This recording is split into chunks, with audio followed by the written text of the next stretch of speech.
হ্যাঁ না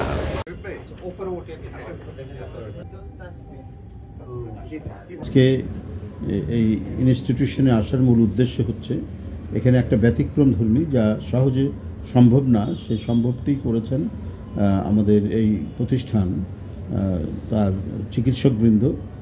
একটি বিশাল কাজ এবং আমি বড় ধরনের একটা অ্যাচিভমেন্ট বা অর্জন বলে মনে করি। টঙ্গীতে তাসফিন নামে একজন কিশোর কেবল ইন্টারমিডিয়েট পাস করেছে, সন্ত্রাসীরা তার হাত বিচ্ছিন্ন করে দিয়েছিল।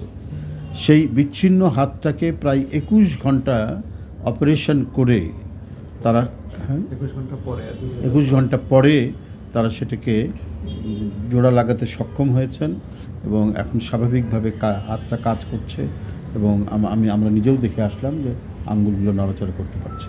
মানে এখানে আসার এই উদ্দেশ্য হচ্ছে যে আমাদের চিকিৎসকবৃন্দ আমাদের বাংলাদেশে তারা প্রতিটা ক্ষেত্রে মানে চিকিৎসা বিজ্ঞানের যতগুলো শাখা আছে প্রত্যেকটি শাখায় আমাদের বাংলাদেশের সারা চিকিৎসকরা সিনসিয়ারলি কাজ করলে এখান থেকে হাজার হাজার মানুষ পার্শ্ববর্তী দেশ বা বিদেশে যায়, সে যাওয়ার আর প্রয়োজন হতো না। কারণ আমাদের চিকিৎসকবৃন্দ তারা মেধায়, মননে এবং কাজে অসাধারণ তাদের দক্ষতা রয়েছে। সেটার একটা বহিঃপ্রকাশ, তার একটা ম্যানিফেস্টেশন আমরা দেখলাম কিছুক্ষণ আগে এখানে। যে তাসফিন যে রোগীটা যার হাত জোড়া দিতে সক্ষম হয়েছেন আমাদের এই প্রতিষ্ঠানের চিকিৎসকবৃন্দ, সেই কৃতিত্বটা আমরা ডাক্তারদের দেখে আসলাম। হ্যাঁ, এটা ডাক্তার শরীফ তার নেতৃত্বে এখানে হয়েছেন এবং প্রতিষ্ঠানের সকল চিকিৎসকবৃন্দ, আমাদের পরিচালক মহোদয় বসে আছেন, তার প্রত্যেকের তত্ত্বাবধানে এবং মনোযোগে সেটা ক্রমান্বয়ে সে সুস্থ হয়ে উঠছে।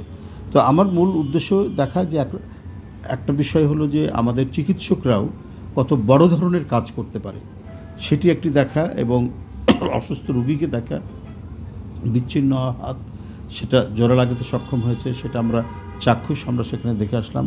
ডাইরেক্টর সাহেব এখানে, আমাদের ম্যাডাম ছিলেন এবং যিনি মূল যে ডাক্তার শরীফ সে ছিলেন এবং তার সাথে যারা সহযোগিতা করেছেন সেই তরুণ চিকিৎসকবৃন্দরাও ছিলেন। তো সব মিলিয়ে আমি নিজেকে গর্ব অনুভব করছি যে আমরা এই বাংলাদেশের মানুষ, আমরা রিসোর্সে, সম্পদে, মেধায় কোনো দিক থেকে আমরা কম নই। শুধুমাত্র একটা পৃষ্ঠপোষকতা দরকার।